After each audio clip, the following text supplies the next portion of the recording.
Hello नमस्कार everyone, मेरा नाम डॉक्टर महिमा है। मैं होम्योपैथी कंसल्टिंग फिजिशियन हूँ भारत होम्योपैथी में।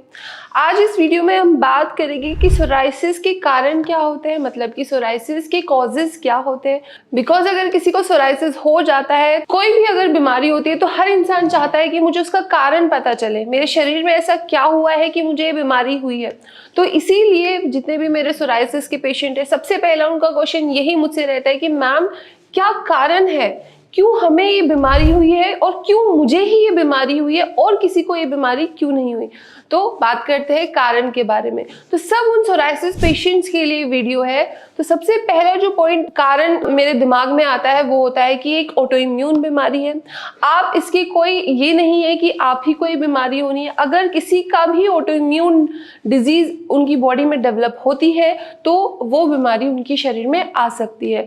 तो इसकी जो चांसेस है, ऑटो इम्यून डिजीज के चांसेस है, ये सिर्फ ये नहीं है कि आप ही को क्यों हुई है। कुछ लोग रिलीजियस भी हो जाते हैं कि हमने कुछ बुरे कर्म किए, कुछ ऐसे कि हमने बैड सिंस किए, उसको लेकर भी ये सोचने लगते हैं कि हमें ये बीमारी आ गई है, नेगेटिव इम्पैक्ट उसको अपनी लाइफ पे डालने लगते हैं। तो ऐसा कुछ नहीं होता है। ऑटो इम्यून डिजीज है, आपकी इम्यून सिस्टम के खिलाफ जब ऑटो एंटीबॉडीज बनना शुरू हो जाती है तब ये बीमारी आपके शरीर में आती है।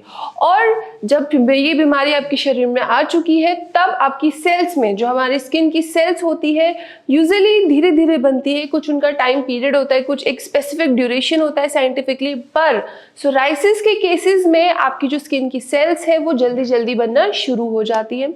साइंटिफिकली और मेडिकली हम उसको बोलते हैं कि जो स्किन का सेल्स का जो प्रोलिफरेशन है और डिफरेंशिएशन है वो बहुत रैपिडली हो रहा है। इसीलिए देखा जाता है कि जो आपकी फ्लेक्स, जिसको हम आम भाषा में कहते हैं कि पपड़ी जम जाती है, तो वो आपकी स्किन सेल्स ही होती है जो कि बहुत जल्दी बनी है। नॉर्मली उनको इतना नहीं बनना था। अब नॉर्मल सी बात है, अगर कुछ चीज़ें ज़्यादा बन रही है, स्किन सेल ज़्यादा बन रही है, तो वहाँ पे आपकी स्किन को ज़्यादा ओवरवर्क करना पड़ रहा है, तो वहाँ पे रेडनेस भी होगी। क्योंकि रेडनेस होगी तब आपको जलन महसूस होगी, वहाँ पे खुजली होगी। तो ये सारे जो सिम्टम है एक कारण से रिलेटेड है कि आपकी जो स्किन की सेल्स है वो जल्दी जल्दी बन रही है। इसकी वजह से आपको खुजली हो रही है, बर्निंग सेंसेशन वहाँ पे महसूस हो सकती है, आपको फ्लेकिंग हो रही है, स्किन ड्राई हो रही है आपको ऐसा महसूस होता है कि सर्दियों में आपकी जो बीमारी है वो ज़्यादा बढ़ जाती है, क्योंकि सर्दियों में जो टेम्परेचर है और ह्यूमिडिटी है वो भी कम होती है। यूजुअली ही लोगों को जो स्किन होती है वो ड्राई हो जाती है और सोराइसिस के केसेस में एक्सेसिव ड्राइनेस हो जाती है।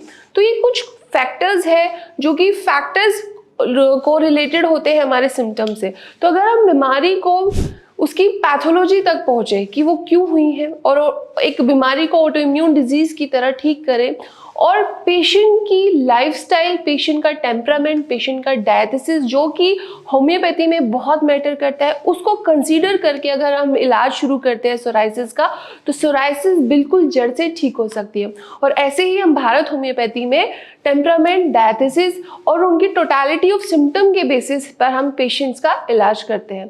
सो आई होप आपको समझ आ गया होगा कि सोराइसिस का एक्चुअल कारण क्या है और सोराइसिस जिस कारण से हुई है उस कारण से आपके सिम्टम्स कैसे रिलेटेड है।